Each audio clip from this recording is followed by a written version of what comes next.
बहुत बहुत स्वागत है आप सभी का study with Swati YouTube channel पर। दोस्तों, आज के अपने इस वीडियो में हम बात करेंगे CSJMU यूनिवर्सिटी ऑफ कानपुर की।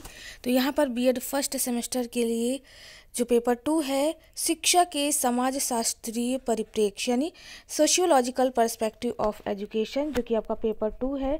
तो यहाँ पर इस पेपर से हम आज के इस वीडियो में सैम्पल पेपर को लेकर के बात करेंगे। सैम्पल पेपर में लगभग आपके 100 प्रश्न दिए गए हैं ऑब्जेक्टिव टाइप के, ठीक है।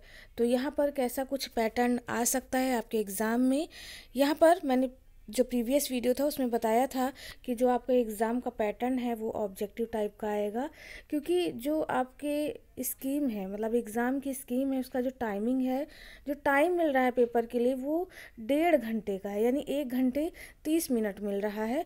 तो इतने में ऑब्जेक्टिव ही आप कंप्लीट कर पाएंगे, क्योंकि डिस्क्रिप्टिव टाइप क्वेश्चंस के लिए आपको लगभग 2.5 घंटे 2 से 2.5 घंटे चाहिए होंगे, ठीक है।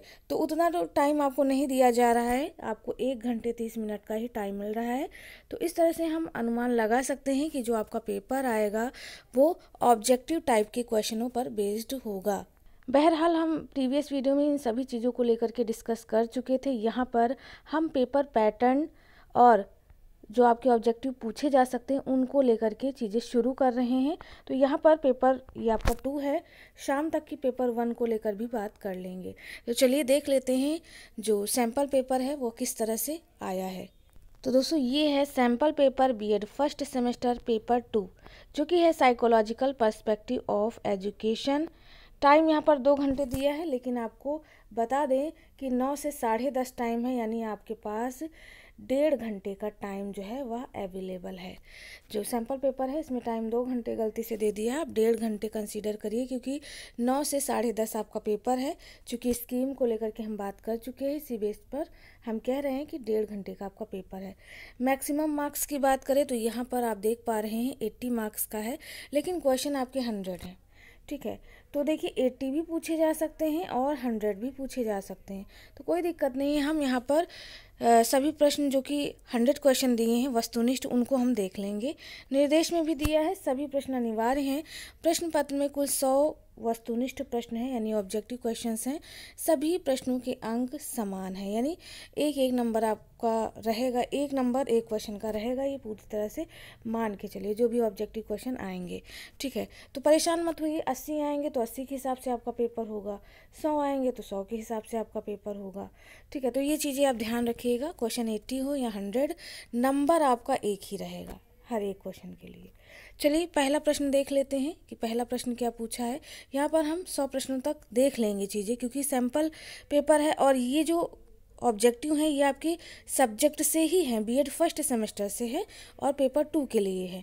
तो इन प्रश्नों को आप फटाफट पढ़ लीजिए, रट डालिए, जो भी आप कर सकते हैं कर डालिए, लेकिन इनको तैयार कर लीजिए इन 100 क्वेश्चंस को।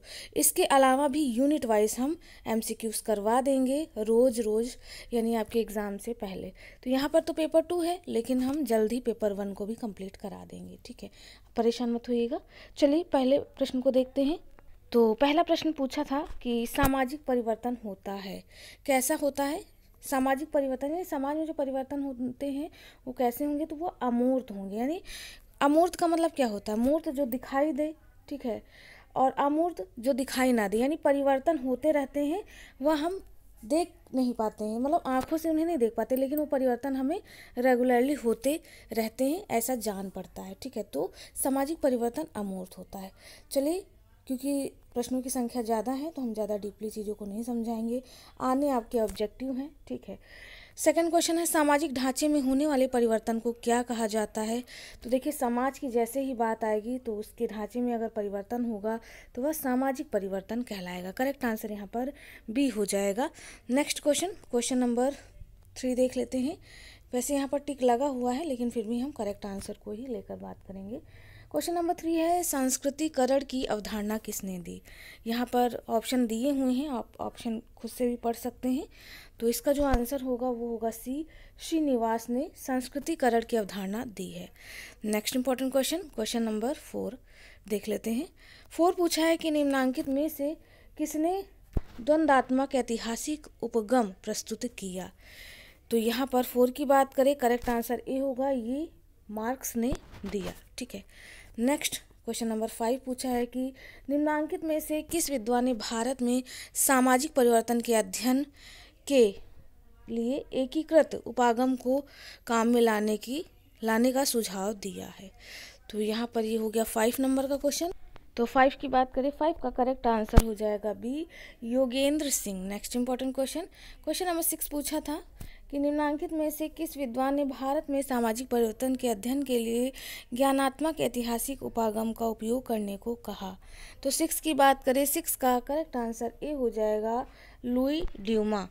नेक्स्ट क्वेश्चन है क्वेश्चन नंबर 7, कॉम्ट ने बौद्धिक एवं सामाजिक परिवर्तन के कितने स्तर बताए हैं। तो यहाँ पर अगर हम इस क्वेश्चन के आंसर की बात करें, करेक्ट आंसर हो जाएगा 3। कॉम्ट ने बौद्धिक एवं सामाजिक परिवर्तन के 3 स्तर बताए हैं। नेक्स्ट क्वेश्चन नंबर 8 है कि प्रिंसिपल्स ऑफ सोशियोलॉजी नामक पुस्तक के लेखक कौन है। वेरी वेरी इंपॉर्टेंट है ये। 8 की बात करें तो ये स्पेंसर ने दी है, प्रिंसिपल ऑफ सोशियोलॉजी, ये इनके राइटर हैं इस पुस्तक के, स्पेंसर महोदय।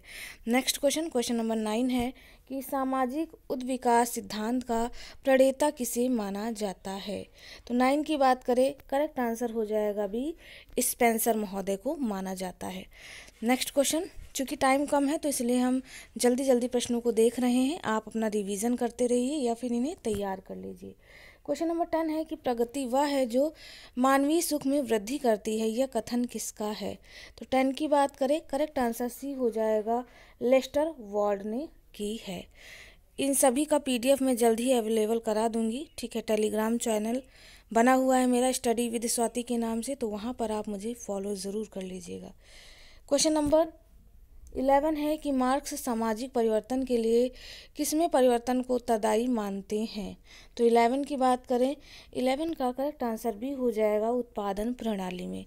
Next important question, question number 12 है कि निम्नांकित में से सामाजिक प्रगति की विशेषताएं कौन सी हैं। तो देखिए सभी हो जाएंगी, वांछित दिशा में परिवर्तन, स्वचालित नहीं, मूल्यों पर आधारित, ये सभी इसकी विशेषताएं कहलाएंगी अगर हम 12 नंबर की बात करें, उपर्युक्त सभी। Next important question, question number 13 है कि मॉर्गन ने परिवार के उद्विकास के कितने चरण बताए हैं। 13 की बात करें तो करेक्ट आंसर डी हो जाएगा, 5 चरण बताए हैं। चलिए नेक्स्ट क्वेश्चन, इसको थोड़ा छोटा करके पढ़ते हैं। तो 14 नंबर क्वेश्चन देख लेते हैं। 14 पूछा है कि जब परिवर्तन में निरंतरता ही नहीं होती वरन परिवर्तन की एक दिशा भी होती है, तो ऐसे परिवर्तन से हमारा तात्पर्य उद्विकास से होता है, यह परिभाषा किसने दी है। तो 14 की बात करें, करेक्ट आंसर भी हो जाएगा, यह परिभाषा मैकाइवर करके दिया है ना, मैकाइवर ने दी है। ठीक है, चलिए नेक्स्ट क्वेश्चन नंबर 15 देखते हैं। क्वेश्चन नंबर 15 पूछा है कि सामाजिक विकास के धार्मिक, तात्विक एवं वैज्ञानिक स्तर का उल्लेख किस समाजशास्त्री ने किया है। तो यह किया है कॉम्टे महोदय ने। करेक्ट आंसर बी हो जाएगा। Next important question, question number 16 है कि निम्नांकित में से प्रगति का मापदंड क्या है। तो प्रगति का मापदंड स्वास्थ्य में वृद्धि, जीवन स्तर में वृद्धि और कला का विकास, ये सभी में कहलाएगा। करेक्ट आंसर डी हो जाएगा। नेक्स्ट इंपॉर्टेंट क्वेश्चन 17 है कि मनुष्यों में लिंग संबंधी चेतना निम्नलिखित में से किस आयु वर्ग में तीव्र होती है। तो यह हो जाएगा किशोरावस्था में। किशोरावस्था जो होती है आपकी वह 12 से 18 या 20 वर्ष की कहलाती है। ठीक है, इस अवस्था में जो है उनका लिंग चेतना जो है वो तेजी से होता है इस आयु वर्ग के बालकों में। चलिए क्वेश्चन नंबर 18 देख लेते हैं। 18 पूछा है कि अपने साथ और दूसरों के साथ भली प्रकार चलने की बढ़ती हुई योग्यता विकास का कौन सा प्रकार है। तो 18 का करेक्ट आंसर जो है वह हो जाएगा ए, यह है सामाजिक प्रकार। नेक्स्ट क्वेश्चन नंबर 19 देख लेते हैं। क्वेश्चन नंबर 19 पूछा है कि बाल्यावस्था में बालक की स्वामी भक्ति निम्नलिखित में से किसके प्रति सबसे अधिक होती है। तो स्वामी भक्ति किसके प्रति सबसे अधिक होगी। तो यहाँ पर अगर हम बात करते हैं बाल्यावस्था की यानी चाइल्डहुड स्टेज की, तो इसकी समय सीमा कितनी है, 6 से 12। ठीक है, 6 से 9, 9 से 12। ये पूर्व है, ये उत्तर है, ध्यान रखिएगा। इससे भी प्रश्न पूछ सकता है, तो मैंने आपको बता दिया। बाल्यावस्था में बालक की स्वामी भक्ति जो होती है वह समूह, क्योंकि बच्चे जो हैं समूह में खेलना पसंद करते हैं अपने दोस्तों के साथ, ठीक है। तो वह समूह के प्रति जो है वह स्वामी भक्त रहते हैं। समूह यानी गैंग की अवस्था भी इसे कहते हैं। तो इस अवस्था में बच्चे इन चीज़ों पर ज़्यादा ध्यान देते हैं। आप परिवार पे मत चले जाइएगा, ठीक है। तो करेक्ट आंसर 19 का यहाँ पर आपको सी देखने को मिल जाएगा। नेक्स्ट इंपॉर्टेंट क्वेश्चन देखेंगे, क्वेश्चन नंबर 20 पूछा है कि सामाजिक विकास में सबसे महत्वपूर्ण कारक निम्नलिखित में से कौन सा है। तो 20 की बात करें तो महत्वपूर्ण कारक जो है वह सामाजिक उत्तरदायित्व को समझना माना जाता है। नेक्स्ट इंपॉर्टेंट क्वेश्चन 21 देख लेते हैं। 21 पूछा है कि सिगमंड फ्रायड के अनुसार पुत्र में माता के प्रति निम्नलिखित में से कौन सा मानसिक ग्रंथि होती है। तो यहाँ पर अगर हम सिगमंड फ्रायड की बात करें तो इन्होंने 2 प्रकार की ग्रंथियाँ बताई हैं। एक तो ओडिपस करके है, ठीक है, इडिपस नहीं है, ओडिपस करके है मानसिक ग्रंथि, और दूसरा है इलेक्ट्रा ग्रंथि। तो देखिए, अगर पुत्र में माता के प्रति, यानी जैसे लड़का है, एक लड़का अपनी माँ को ज़्यादा पसंद करता है, कहते हैं ना कि लड़का जो होता है अपनी माँ के प्रति ज़्यादा स्वामी भक्त होता है, और जो बेटियां होती हैं यानी लड़कियां होती हैं अपने पिता को ज़्यादा प्यार करती हैं, ठीक है। ऐसा कहते हैं, माँ बाप दोनों के लिए इम्पोर्टेंट है, और हम जो है अपने पापा को भी प्यार करते हैं, मम्मी को भी प्यार करते हैं, तो इसमें कोई तथ्य नहीं। लेकिन अगर हम ज़्यादा की बातें देखिए, आप लड़कियों को देखते हैं ज़्यादा पापा की परी होती हैं, और लड़के पापा के परा होते हैं, कहते हैं ना आप लोग तो वही चीज़ें हैं यहाँ पर। तो सिगमंड फ्रायड की बात करें तो अगर इन्होंने कहा कि पुत्र में माता के प्रति अधिक प्रेम है, तो यह चीज़ यह किस ग्रंथि के कारण होगा, तो यह ओडिपस ग्रंथि के कारण होगा। अब यहीं पे अगर पुत्री में पिता के प्रति पूछ लेता तो इलेक्ट्रा मानसिक ग्रंथि हो जाती, ठीक है। तो इन दोनों से भी प्रश्न पूछ सकते हैं, तो मैंने दोनों के बारे में बता दिया। चलिए नेक्स्ट इंपॉर्टेंट क्वेश्चन देख लेते हैं। जो भी समझाने वाली चीज़ें हैं वो समझा देंगे, बाकी टाइम कम है तो इसलिए हम जल्दी जल्दी ये सैम्पल पेपर देख लेते हैं, क्योंकि प्रश्नों की संख्या 100 है, ठीक है। चलिए नेक्स्ट इंपॉर्टेंट क्वेश्चन नंबर 22 है कि स्कूल पूर्व आयु में बालकों के खेल निम्नलिखित में से किस प्रकार के होते हैं। तो यह होते हैं आत्म केंद्रित, ठीक है, यानी खुद से वो चीज़ों को तैयार करके खेलना पसंद करते हैं। चलिए नेक्स्ट क्वेश्चन नंबर 23 देख लेते हैं। पूछा है कि सामाजिक स्तरीकरण का बालकों पर प्रभाव सबसे अधिक निम्नलिखित में से किसके माध्यम से होता है। देखिए, जैसे ही समाज की बात आ जाए, समाज को आप ध्यान में रखिएगा, तो सामाजिक स्तरीकरण का बालकों का प्रभाव सबसे अधिक निम्नलिखित में से किसके माध्यम से होता है। तो 23 की बात करें, देखिए समाज की शुरुआत किससे होगी, सबसे पहले परिवार से होगी। एक बालक जब जन्म लेगा, जब वह छोटा रहता है शैशवावस्था में, तो परिवार से ही तो उसका जो है समाजीकरण होगा। कैसे होगा, जब बालक छोटा होगा तब घर से ही मम्मी पापा करना और चीज़ें सीखना शुरू करेगा। तो सीखने की शुरुआत परिवार से होती है। परिवार समाज की प्राथमिक इकाई माना जाता है। उसके बाद रिश्तेदार, आसपास, पड़ोस, विद्यालय, ये अंग आ जाएंगे समाज के। तो समाज की प्राथमिक इकाई भी पूछ सकता है, कौन होगा, परिवार, ठीक है। तो माध्यम माना जाएगा यहाँ पर माता पिता को। करेक्ट आंसर यहाँ पर ए हो जाएगा। नेक्स्ट इंपॉर्टेंट क्वेश्चन नंबर 24 देख लेते हैं। 24 पूछा है कि किशोरापराधी प्रवृत्ति निम्नलिखित में से किस अवस्था में होने की सबसे अधिक संभावना। देखिए, क्वेश्चन के आंसर को इसमें बता दिया इन्होंने, किशोरापराधी, ठीक है, यानी किशोरापराधी का मतलब जो किशोर अपराध कर देते हैं, कई सारे अपराध होते हैं उनके, ठीक है। तो ये किस अवस्था में देखने को, तो सीधा सीधा आंसर ही पता चल रहा है, चूँकि किशोरापराधी है तो किशोरावस्था में ये चीज़ें देखने को मिलेंगी। करेक्ट आंसर सी हो जाएगा। नेक्स्ट इंपॉर्टेंट क्वेश्चन नंबर 25 देखते हैं। पूछा है कि निम्नलिखित में से किस प्रकार के पारिवारिक संबंध संवाद प्रेषण के अनुकूल हैं। तो 25 की बात करें, 25 का करेक्ट आंसर सी हो जाएगा, संयुक्त परिवार। संयुक्त परिवार संबंध संवाद प्रेषण के अनुकूलक हैं। संयुक्त परिवार आप सभी जानते हैं, जो परिवार एकाकी परिवार में जिसमें माता पिता और उनके 2 बच्चे रहते हैं, वो एकाकी परिवार हो गया, ठीक है। संयुक्त परिवार जिसमें दादा दादी, चाचा चाची, मामा मामी, ज़्यादातर दादा दादी, चाचा चाची और माता पिता, ये सम्मिलित होते हैं संयुक्त परिवार में, ठीक है। तो इस तरह से संवाद प्रेषण इसमें देखने को आपको मिल जाएगा। चलिए 26 देख लेते हैं। क्वेश्चन नंबर 26 पूछा है कि प्रजातंत्र में बाल विकास के समय महत्वपूर्ण स्थान होता है। प्रजातंत्र यानी लोकतंत्र, या प्रजा यानी जो लोग होते हैं उनका तंत्र। तो प्रजातंत्र में बाल विकास के समय महत्वपूर्ण स्थान किसका होगा। तो यह हो जाएगा अध्यापक का। ठीक है, अध्यापक क्योंकि बच्चों को सेंटर में रखकर उनको शिक्षित करता है, इसलिए अध्यापक का महत्वपूर्ण स्थान माना जाएगा। चलिए क्वेश्चन नंबर 27 देख लेते हैं। मुदालियार आयोग के अनुसार जनतंत्र में शिक्षा का उद्देश्य है। तो मुदालियार आयोग का गठन कब किया गया, आप कमेंट में ज़रूर बताइएगा। ठीक है, क्या 1954 है या कुछ और है, जैसा भी होगा आप मुदालियार आयोग की डेट ज़रूर बताइएगा अगर आप इस वीडियो को पढ़ रहे हैं या देख रहे हैं इस वीडियो से चीज़ों को। तो मुदालियार आयोग के अनुसार जनतंत्र में शिक्षा का उद्देश्य लोकतांत्रिक नागरिकता का विकास है, ये इसका मुख्य उद्देश्य है। करेक्ट आंसर 27 की अगर हम बात करें तो ए हो जाएगा। Next important question, question number 28 है। जनतंत्र में शिक्षा होती है। तो जनतंत्र में या लोकतंत्र में शिक्षा जो है वह बाल केंद्रित होती है। जो आज का एजुकेशन है इसमें सेंटर्ड जो है वो चाइल्ड को ही रखा जाता है। ठीक है, चाइल्ड सेंटर्ड एजुकेशन माना जाता है। ठीक है, क्वेश्चन नंबर 29 है कि प्रजातंत्र में शिक्षा की व्यवस्था के लिए प्राथमिकता प्रदान की जाती है, किसको की जाएगी, तो बिल्कुल सही है, जन शिक्षा को की जाएगी। करेक्ट आंसर 29 का ए हो जाएगा। नेक्स्ट क्वेश्चन नंबर 30 देखेंगे। क्वेश्चन नंबर 30 है कि लोकतंत्र का मुख्य सिद्धांत है। तो लोकतंत्र का यानी लोगों का जो नारा है वह है जियो और जीने दो। करेक्ट आंसर यहाँ पर बी हो जाएगा अगर हम 30 की बात करें। चलिए next important question, question number 31 देख लेते हैं। 31 पूछा है कि शिक्षा में जनतांत्रिक विचारधारा का प्रभाव किन बातों पर पड़ा है। यहाँ पर आपके विकल्प है, आपको बताना है।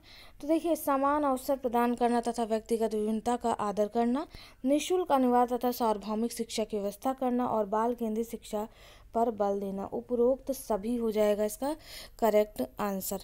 चलिए नेक्स्ट क्वेश्चन 32 देख लेते हैं। पूछा है कि जनतंत्र के मूल सिद्धांत क्या हैं। तो समानता, स्वतंत्रता, बंधुत्व, ये हैं जनतंत्र के मूल सिद्धांत, यानी करेक्ट आंसर यहाँ पर डी हो जाएगा।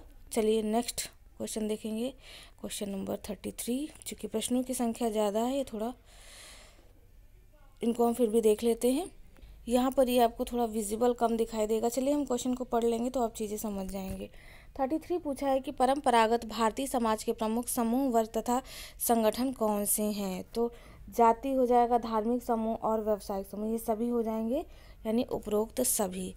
नेक्स्ट है कि प्रजातंत्र मुख्यतः सहयोगी जीवन का एक अंग है, या परिभाषा किसने दी है। तो 34 की बात करें, परिभाषा वगैरह ध्यान रखिएगा, यह परिभाषा कैंडल ने दी है। करेक्ट आंसर बी हो जाएगा। थोड़ा सा छोटा करेंगे। क्वेश्चन नंबर 35 देखते हैं। 35 पूछा है कि एक आदर्श रूप में लोकतंत्र जीवन की एक विधि है जो व्यक्तियों की स्वतंत्रता एवं उसके उत्तरदायित्व पर आधारित है। यह परिभाषा है, यह परिभाषा किसकी है, तो देखिए इस पर टिक भी लगा हुआ है। यह परिभाषा I.L. कैंडल महोदय ने दी है। 35 का करेक्ट आंसर सी हो जाएगा। नेक्स्ट इंपॉर्टेंट क्वेश्चन 36 यहाँ पर। ठीक है, 36 का मैंने बोल दिया, 35 क्वेश्चन था, 36 का भी देख लेते हैं। 36 है, आर्थिक सुरक्षा संबंधी दो निर्देशक तत्व किस संवैधानिक संशोधन द्वारा जोड़े गए हैं।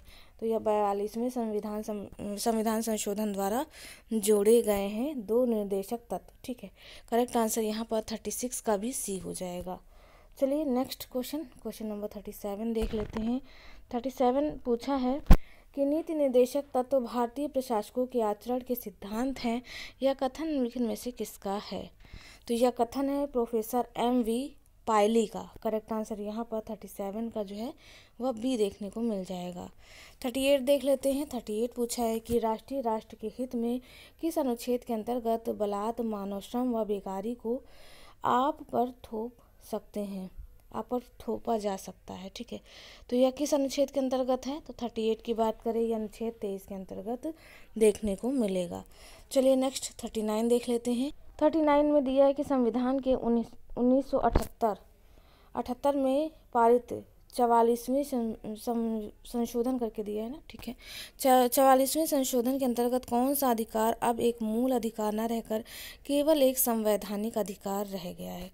तो संपत्ति का अधिकार, पहले यह मूल अधिकार के अंतर्गत आता था, लेकिन 44वें संविधान संशोधन के अंतर्गत यह एक जो है वह संवैधानिक अधिकार न रहकर केवल मूल अधिकार न रहकर एक संवैधानिक अधिकार रह गया है। तो अब किस में जोड़ दिया गया है, अनुच्छेद 30 में जोड़ा गया है, 31 में, जैसा भी हो आप कमेंट में बताइएगा। ठीक है, वैसे मेरे हिसाब से 30 में जोड़ा गया है, लेकिन आप एक बार देख लीजिएगा। 40 है संविधान के